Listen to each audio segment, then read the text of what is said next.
15. Ouais, TJUS 3T de TN07. Oui, je vous écoute. Je vais vous demander de vous rapprocher du pont d'Iéna. On a une table de Bonneto installée.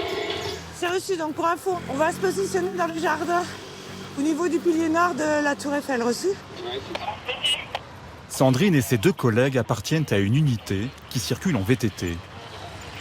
Leur secteur privilégié, le cœur touristique de Paris. Des lieux symboliques comme le Trocadéro ou la Tour Eiffel. La vitrine de la France, qui attire chaque année 20 millions de touristes et une cohorte de délinquants.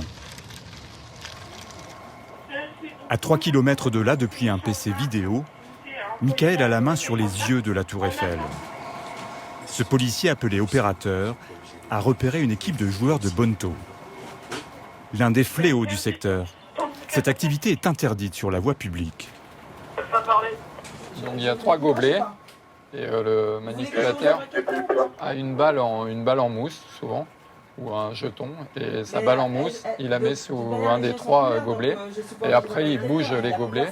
Il faut que le joueur qui a joué 50 €, c'est la mise minimale, il joue 50 € et s'il trouve la balle sous les 3 gobelets, il gagne le double, il gagne 100 €. En apparence, un simple jeu de hasard. En fait, une escroquerie. Le manipulateur en manteau noir est entouré de complices, de faux joueurs qui gagnent systématiquement et attirent les touristes qui, eux, perdent à chaque fois. Donc il y a les faux joueurs, lui, les 2 faux joueuses. Ici, on a le manipulateur. Michael donne à Sandrine, sur le terrain, la description de l'équipe qu'il suit sur ses écrans. Ouais, TJUS 3T de TN07. Oui, parlez. Donc le manipulateur sera un jeune avec une veste 3/4 et coupé donc brun et rasé sur les côtés, donc une coupe qui se voit de loin. Et 3 faux joueurs et 2 faux joueuses. Les escrocs bénéficient aussi de choufs, de complices qui surveillent l'arrivée de la police, Ils ont procédé comme ça. en lien avec cet homme au téléphone. Lui, il est en ligne avec les choufs qui est autour. Et quand il dit police, il va récupérer le matos et il va partir. Normalement, d'ici 1 ou 2 minutes, ça devrait bouger. Là, ça y est, ça bouge. Oui, c'est reçu, mais on est au 110 et le code marche pas. Ça bouge, celui-là, il faut pas le lâcher. Ouais, TJUS 3T de TN07. TJUS 3T de TN07. Oui, parlez. Ouais, donc tout le faux joueur ainsi que les faux joueuses sont partis vers la Tour Eiffel et celui qui a récupéré le matériel est parti vers Trocadéro. Donc individu avec le téléphone en main. Donc devant vous, vers Trocadéro devant vous, individu téléphone en main avec une veste noire, basket, assez forte corpulence. Sur le côté, tournez-vous, j'ai vu faire. C'est pas la peine. J'ai acheté le matos à la scène. Non, non, mon gars. TN07 et JS 3T. Ouais, TJUS 3T. Ouais, je pense que vous nous voyez sur le pont. Donc, contrôle de l'individu. On a la moitié du matos, le reste est parti dans la Seine. Vous me donnez son rôle, SVP ? Ouais, donc le rôle de l'individu, il était en ligne avec les choufs et au top départ, il a récupéré le matériel et il est parti en direction du Trocadéro. En fait, comme on peut le voir sur les images enregistrées au PC vidéo, l'homme a eu le temps de jeter les gobelets et la balle dans la Seine, juste avant d'être interpellé. Il n'a pas pris part au jeu directement. Son rôle est jugé trop mineur. Peu probable qu'il soit poursuivi pénalement.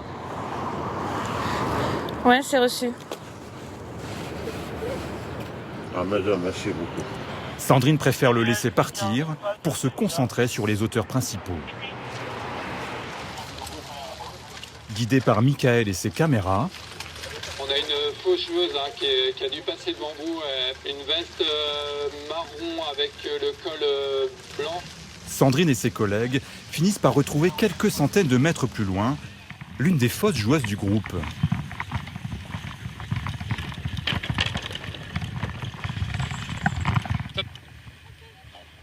Une femme de nationalité roumaine qui feint la surprise.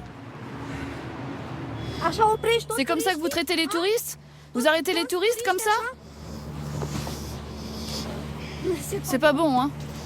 Donc là, elle essaye de me faire comprendre qu'elle est touriste. Elle a été vue à la vidéoprotection en train de faire certaines choses, donc elle devra s'en expliquer. Ouais, transmettez. Michael, qui peut revisionner les images, recherche la preuve de sa participation au groupe. En revenant en différé, ça me permet de confirmer que c'est bien une fausse joueuse. Et on la voit jouer. Et elle a donné un billet, elle a joué et elle a gagné. Et là, on voit bien qu'elle est de mèche avec eux parce qu'elle s'en va avec eux, tout le groupe. Les images sont suffisamment explicites. La fausse joueuse est emmenée au commissariat. Au même moment, Michael repère 2 autres jeunes femmes au comportement étrange. Et ça, c'est un problème différent, c'est les pétitions. C'est des fausses pétitions et tout. Ils demandent 2 €, 5 €. Les touristes leur donnent de l'argent. Et des fois, elles sont par paquet de 10. Et là, elles vont elles vont peut-être même essayer de voler, là. Non, c'est bon. Non. Non, Parce que souvent, quand il y a des sacs comme ça, avec leur pétition, elles mettent au-dessus du sac et hop, dedans, si le sac est ouvert ou quoi, elles prennent le portable ou... Et là, elles vont essayer. Ouais, non, mais je sais. Voilà. Mais en plus, vous avez le délai. Attends, t'as une voleuse. Elle a volé, elle.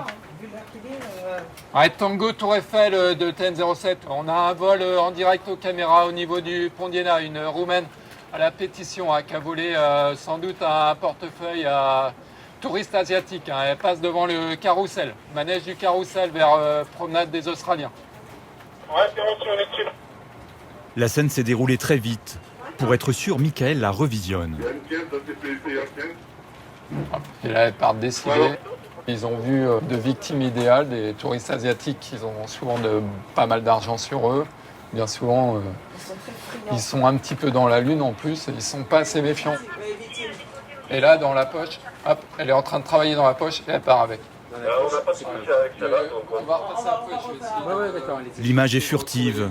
La voleuse a caché le portefeuille dérobé, cette masse noire, sous sa pétition. C'est bon, je prends. Il y a un Michael qui me passe un message.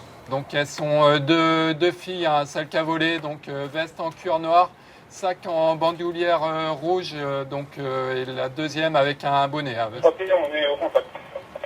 Ouais, affirmatif, je vais essayer de retrouver les victimes. Grâce au signalement donné par la radio, les policiers présents sur le secteur interpellent rapidement les 2 jeunes filles. Michael, lui, essaie de retrouver les 2 touristes asiatiques qui ne se sont rendus compte de rien. Donc parmi les 2 voleuses, il y en a une qui est entre-temps. C'est bon. Ouais, attends, on a les victimes au niveau du pilier ouest de la Tour Eiffel, s'il y a des effectifs qui peuvent y aller. Donc victimes 2 touristes asiatiques masculins, dont un petit sac orange qui se voit bien, donc ils sont en train de prendre les files d'attente au niveau du pilier. Entrée nord de la Tour Eiffel. Ça y est, ça passe. Je pense. Et là, ils sont en train de s'apercevoir. Ouais, c'est super. Donc je pense que les touristes asiatiques sont en train de se rendre compte qu'ils se sont fait voler et les tangos sont à leur rencontre.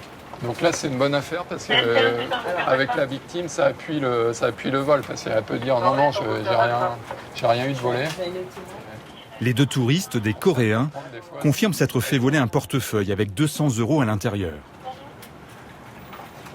Soit c'est une des 2 qui a le portefeuille, soit ils l'ont caché juste derrière le manège où j'avais plus de vue sur elle. C'est finalement près de ce manège que le portefeuille sera récupéré. L'argent des touristes sera retrouvé sur les voleuses. Âgées de 14 et 21 ans, elles sont ramenées au commissariat en compagnie de la fausse joueuse de Bonto, interpellée un peu plus tôt. Non, c'est dans moins de 2 minutes, on est arrivé. À Paris, les policiers disposent de 45 minutes pour les présenter à un officier de police judiciaire qui va les placer en garde à vue. Là, tournez le dos. Non, dos. Après son audition, la fausse joueuse a été placée dans un centre de rétention et interdite de séjour en France. La voleuse mineure, au milieu, a fait l'objet d'un rappel à la loi et celle de 21 ans a été condamnée à 5 mois de prison. L'image du vol repérée par les caméras a été considérée comme un élément à charge.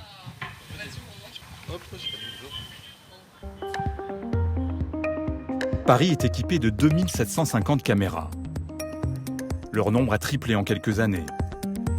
10% de la capitale est désormais vidéosurveillée. 90 caméras sont implantées dans le 7e arrondissement, l'un des mieux pourvus de la capitale, pour veiller sur la Dame de Fer et ses 7 millions de visiteurs annuels. Une zone sensible, particulièrement surveillée en période de risque élevé d'attentat.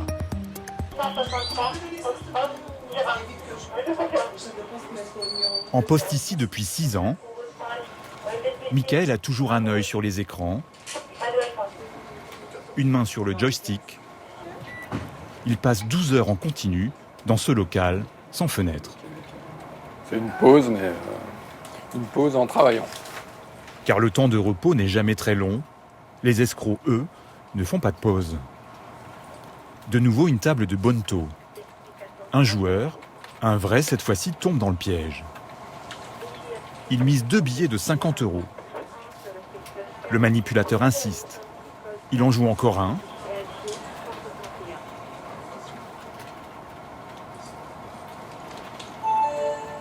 Et encore un 4e.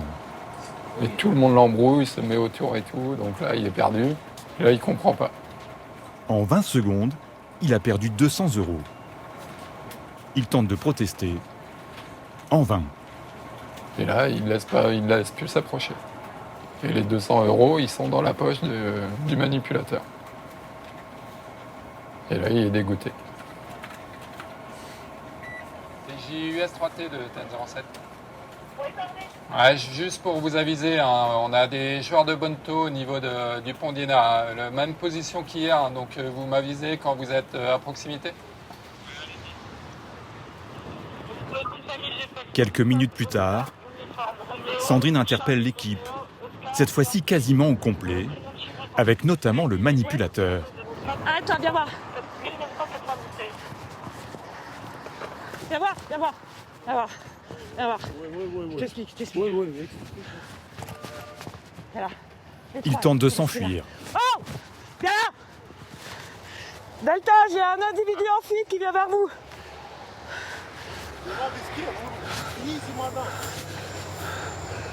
Easy, non, tranquille.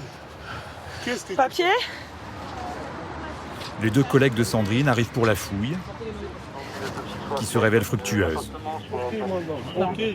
1, 2, 3, 4 billets de 50. Ce qui était sur le manip. Donc le manipulateur a récupéré l'argent des touristes. Du coup, on saisit automatiquement parce que ça fait partie du délit. C'est une somme qu'ils ne récupéreront pas. Ça fait partie de l'élément matériel. On a la preuve que voilà. Ce groupe est bien connu de Sandrine et ses collègues. Ce sont des multirécidivistes. Bonjour. Bonjour. Ils sont placés en garde à vue et présentés à un juge. Le joueur escroqué, lui, a disparu. Ces 200 € ne pourront pas lui être restitués et seront placés sous scellé. 271 joueurs de Bonto ont été interpellés entre décembre et juin dernier au pied de la Tour Eiffel. C'est celle-là. Le quotidien de Sandrine et ses collègues, c'est entre 20 et 30 km par jour à bicyclette. Dans ce secteur touristique, ils sont une dizaine à patrouiller en vélo. Le moyen le plus sûr d'intervenir rapidement. Notamment pour déloger les incontournables vendeurs à la sauvette de Tour Eiffel et autres babioles. Chef, vous partez là, allez. Une activité illégale. Ces hommes n'ont aucune autorisation pour exercer et encourent 6 mois de prison et 3 750 € d'amende. Là-bas les gars. Allez. Tout au long de la journée, c'est un jeu permanent du chat et de la souris. Ce que les policiers appellent des évictions. Au prix de risques considérables, les vendeurs n'hésitent pas à slalomer entre les voitures pour échapper aux policiers. Il y a déjà eu des accidents graves. Ils sont parfois jusqu'à une centaine présents sur le site pour gagner quelques euros. Chassés d'un côté, sur les écrans, on les voit réapparaître de l'autre. Parfois, ils bloquent même l'entrée de la Tour Eiffel. Sandrine et ses collègues reçoivent alors l'ordre d'intervenir de manière plus musclée. Arrête-toi, je te dis. Arrête-toi. Tu poses. Mets-toi sur le côté. pouvez me marquer votre nom, votre prénom et votre date de naissance, monsieur. Your name, your first name and date of birth. Les policiers rédigent ce qu'ils appellent une procédure simplifiée. Ils se contentent de prendre l'identité du vendeur et saisissent son matériel. Ici des jouets et des peluches. Comme avec le Bonto, l'objectif est de décourager les vendeurs en leur confisquant leurs marchandises. L'homme d'origine indienne repart libre. Donc voilà. Donc là, je pense qu'ils nous ont vus. Je pense qu'on va être tranquille pendant bien 1 heure, 2 heures. Le fait de le stopper montre aux autres qu'on est toujours là. Donc du coup, ils ont pris la fuite. Ils sont partis vers leur station de prédilection, Bir Hakeim. Donc ils savent qu'on est là et ils savent qu'à partir de maintenant, on ne va pas les lâcher de la soirée. Mais ils vont revenir, ils vont revenir. Une guerre d'usure que Sandrine sait sans fin. L'objectif est simplement de limiter le nombre de vendeurs dans le secteur. Le matériel, ramené au commissariat, est détruit. Prolongement de ce que les policiers voient sur le terrain. Au commissariat, les caméras sont aussi utilisées pour enquêter a posteriori. Bonjour, bonjour. J'aurais besoin d'un poste pour les PZVP. Guillaume Dubois est chargé d'éplucher toutes les plaintes qui arrivent ici, en espérant que les images puissent aider à confondre les auteurs. Donc voilà la roulotte, c'est-à-dire vol dans un véhicule, 129 rue de Sèvres, Paris 6.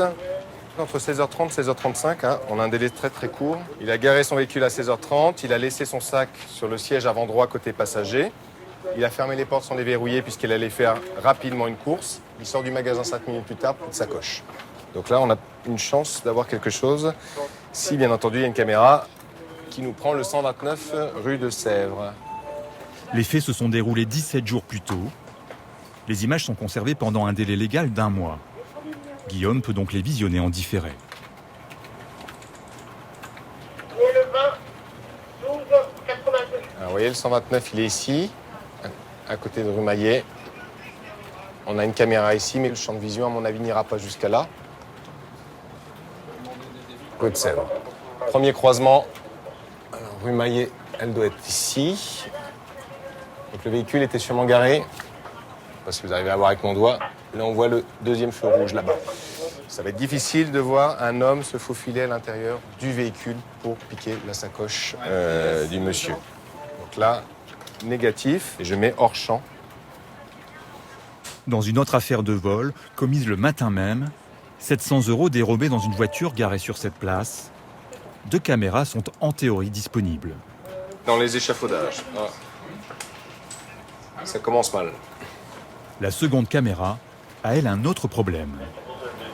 C'est une caméra mobile, mais apparemment ce matin à cette heure-là, vous voyez l'heure défilée, on est bien le 17 à 10h40. On a un souci technique puisqu'elle reste fixe sur ces images-là. Un outil aléatoire, pas toujours fiable, qui donne des résultats dans des circonstances bien spécifiques. On a beaucoup de résultats quand on suit un véhicule. C'est-à-dire qu'on a un véhicule à la base, et ensuite, on a tellement de caméras sur Paris qu'il y a toujours un moment où on arrive à prendre la plaque d'immatriculation. Ça, c'est vraiment le cas d'identification le plus fréquent. Comme dans cet autre dossier, traité par l'un des chefs d'enquête du commissariat, le commandant Clément. Une tentative de vol par effraction en pleine nuit dans une boutique du 7e arrondissement, captée par les caméras. On aperçoit ici des cambrioleurs, avec un pied de biche qui tente de forcer la devanture pendant une dizaine de minutes. Au bout d'un moment, ne parvenant pas à pénétrer à l'intérieur, quitte les lieux. Avec les caméras, commence alors un véritable jeu de piste. On les revoit passer ici, dans une des rues de l'arrondissement. Finalement, sur l'une des caméras, la plaque d'immatriculation est bien visible, ce qui permet d'identifier le conducteur. Aperçus à proximité d'autres cambriolages, les voleurs ont été finalement impliqués dans 3 affaires et condamnés à 5 mois de prison. Selon la préfecture de police, 3500 interpellations seraient réalisées chaque année grâce aux caméras. Des caméras qui enregistrent depuis quelques jours des scènes assez sidérantes. Une femme vient de taper son code pour retirer de l'argent. Dès qu'elle retire sa carte, 2 jeunes se précipitent. et la repoussent. Ils font les pitres, une technique appelée le vol à la danse. Ils en profitent alors pour emporter les billets. 900 € cette fois-là. Le phénomène touche plusieurs banques à Paris, comme ici boulevard Saint-Germain. Un groupe de 5 personnes cette fois-ci s'engouffre derrière un client qui est rentré dans le sas de distributeurs de billets. Ils sont mis en fuite par 2 policiers, mais sortent par l'autre porte et disparaissent dans le métro.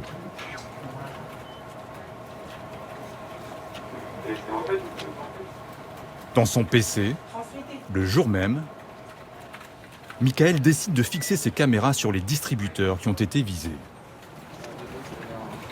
Après des heures d'observation, il finit par repérer un groupe suspect. Il les appelle les dabbeurs, ceux qui s'attaquent aux DAB, les distributeurs automatiques de billets. Tu les vois, toi? Tout ça, attends, je suis... C'est au SCL, hein? Ils surveillent et ils vont aller... C'est au SCL, on est d'accord? Ouais. Ouais, vous pouvez vous rapprocher de Raspail, angle rue du Bac. J'ai peut-être des dabbeurs qui sont en attente. Ouais, c'est reçu. J'ai du mal à voir pour moi 4-5 individus. Sandrine, qui patrouille en voiture ce soir-là, doit parcourir 2 km pour se rendre sur les lieux, en plein Paris, un samedi soir. Vas-y, tu tasses. Oh putain, non, on va être bloqué. Coincée par un camion poubelle, Sandrine et ses collègues décident de finir à pied. D'accord, mais ils ont tapé quoi? Il leur reste 200 mètres à parcourir. Ça bouge. Ouais, ça bouge, ça ressort. Alors que Michael ne quitte pas le groupe des yeux. En gris, là, je le suis. Parce Monte, il est en train de travailler là-bas. Putain, et attends, mais l'autre part vers lui. Merde. Ah Ils sont putain. derrière. Mais j'arrive pas à parler sur les ondes. Oui. Arrête TJUS 3T de Tiens, on est en train de TN07. t'appeler. Tiens, ils sont dans ce Ils ont dû taper. Ils parce ont dû qu'il- taper. Attends, le chapeau, là, le chapeau, il a dû taper. Il a dû taper parce qu'il part dans le métro, là, en face. Ils descendent dans le métro. Ils sont tous Il a eu partis. Ils sont tous 2 partis vers chapeaux. le métro. Un chapeau. 15 secondes après, Sandrine et ses collègues descendent dans le même métro. On descend. Avec un chapeau! L'un des policiers se précipite pour demander de bloquer la rame qui s'apprête à démarrer.